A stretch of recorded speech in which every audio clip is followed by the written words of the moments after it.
Oh, alrighty guys, I am so excited to bring you along for another canning session. Today we are making enchilada sauce. I am going to be going out of the recipe in this canning book. Sorry, I have a spoon holding my spot.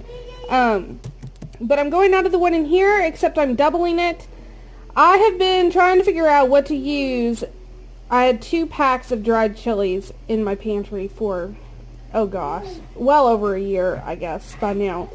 And I couldn't figure out what to do with them, and then a few days ago, Linda's Pantry posted a video on her making enchilada sauce, and of course it uses dried chilies, and this recipe uses dried chilies, and I was like, well, duh, Monica, make some enchilada sauce. So I'm going out of this one because I've never made it before. I can tweak it once I have all the flavors together to see how I'm going to like it before I can it up, but I am going to stay within reason so that it is still safe to can, if that makes sense. But I am going to go by what the ball book says, and I may just completely enjoy it exactly the way it is and not need to change anything. So, that being said, let's get started and ignore my turkey stock that's getting washed and put away here shortly. So, the first thing you want to do is, and again, I am saying this for a doubled recipe, so have what I say if you don't want approximately 14 pints of enchilada sauce. So, I started off with about 24 chilies, and all I did was remove the stems and seeds, which they're dried, so it just pours out, and then roughly tore them and put 4 cups of boiling water over top of them, and they've been sitting for about 20 minutes.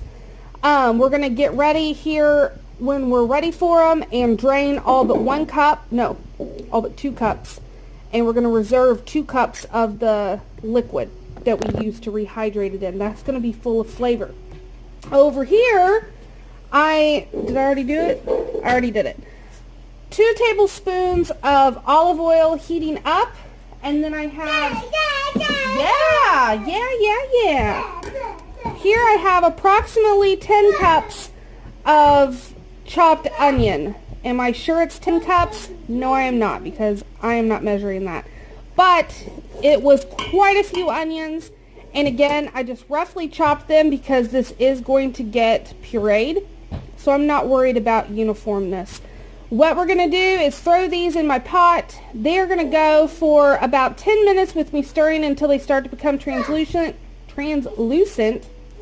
Then I'm going to put the lid on and let them sweat it out for about another 10 minutes, stirring occasionally, and then I will take the lid off and let them caramelize for another 10 to 15 minutes. While this is going on, you can go ahead and get some more ingredients ready to go, and I will tell you those right now. You will want about 10 garlic cloves minced, and you want 12 cups of tomatoes, and a half a cup of brown sugar, 4 tablespoons of chili powder, 4 teaspoons of salt, 4 teaspoons of cumin, and 2 teaspoons of red pepper, which of course you can, when it comes to the seasonings, you can do those to your taste.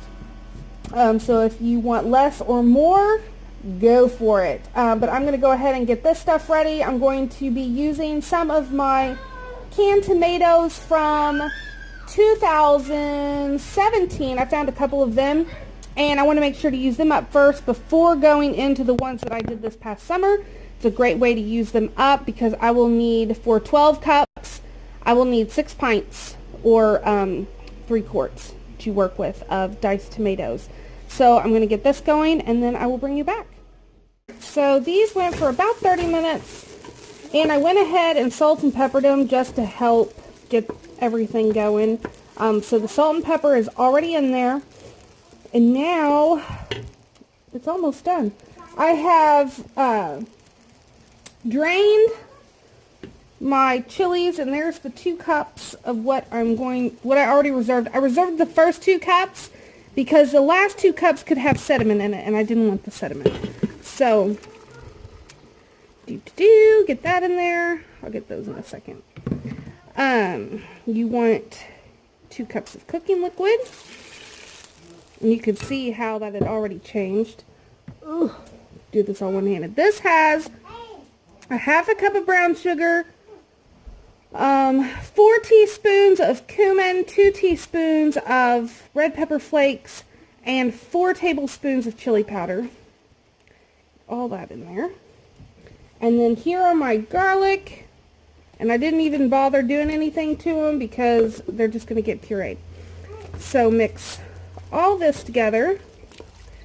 And I also have my 6 pints of tomatoes, diced tomatoes, and I'm going to get ready and throw them in there too.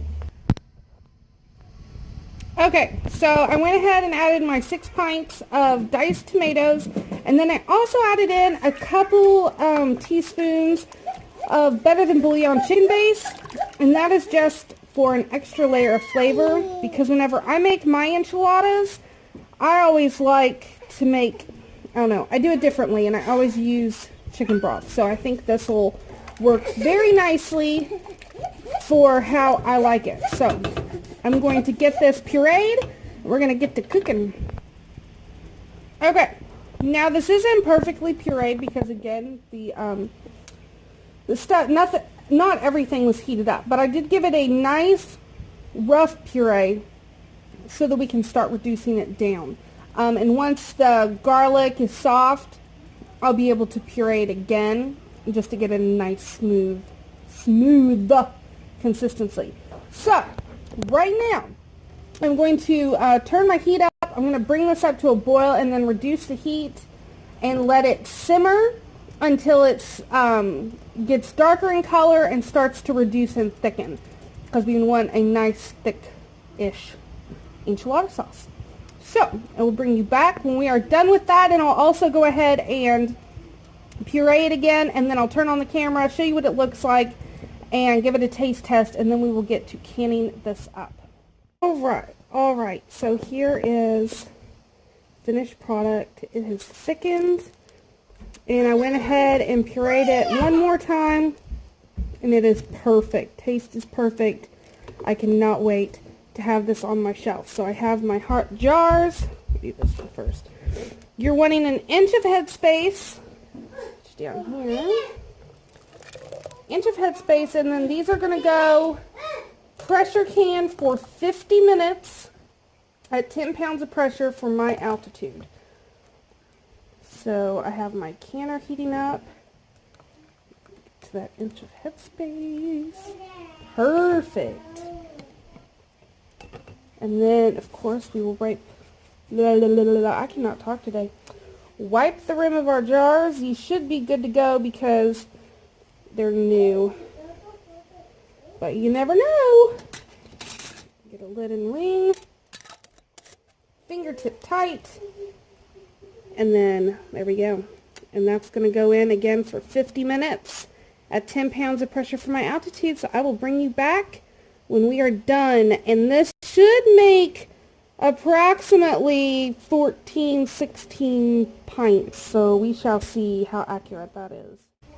Alright, well, first off, if you're wanting a huge batch, you may want to triple or quadruple the recipe, because it said it made 8 pints. However, I doubled that recipe and I got 9 pints. So, yeah. And I didn't even really let mine reduce down. I just did it for the 25 minutes that the instruction says to do. And, yeah. So, there's my take on that for never doing the recipe before. But luckily, I wasn't exactly counting on 16 pints, so I'm okay with getting 9. Ooh, you can already hear them pinging. But they are just, they're gorgeous. I didn't have any siphoning.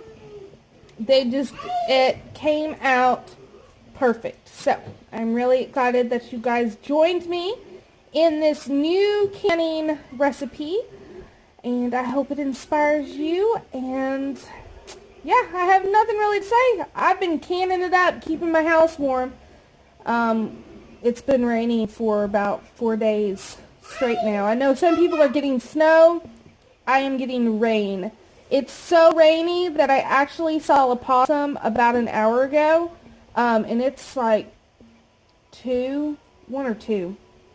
I heard the girls going crazy in the kitchen window, and there was a possum, I guess, underneath my house. Has too much water because he lives under there, and yeah, he scooted on over to the neighbors.